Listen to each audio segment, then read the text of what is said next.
మీరు కూడా ఇలా ఫీల్ అవుతున్నారా? మ్యారేజ్ అయిన 3 monthsకే పక్కన నైబర్స్, రిలేటివ్స్ అని చాలా మంది అడిగే క్వశ్చన్ ఏంటంటే ఇంకా కన్సీవ్ అవ్వలేదా, ఏమైనా ప్రాబ్లం ఉందా?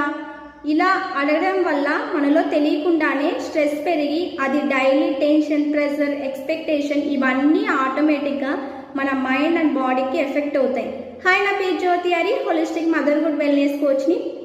నా క్లయింట్ ఈ స్ట్రెస్ వల్ల హెడేక్, యాంగ్జైటీ, టెన్షన్ పెరిగి హార్మోన్స్ డిస్టర్బ్ అయ్యాయి, ప్రెగ్నెన్సీ స్లో అయింది.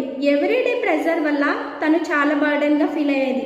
నా గైడెన్స్తో 5 to 10 minutes బ్రీతింగ్ తీసుకోవడం, light yoga, stress free meal తీసుకోవడం వల్ల మైండ్ అండ్ బాడీ రిలాక్స్ అయ్యి వితిన్ 4 monthsలో న్యాచురల్గా కన్సీవ్ అయింది. మీరు కూడా న్యాచురల్గా ప్రెగ్నెన్సీ ప్లాన్ చేయాలి అనుకుంటున్నారా? అయితే ఇప్పుడే DM చేయండి లేదా కింద స్క్రోల్ అవుతున్న నంబర్కి కాల్ చేయండి. నా వీడియో నచ్చినట్లయితే లైక్ చేయండి, షేర్ చేయండి, ఫాలో చేయండి. Thank you.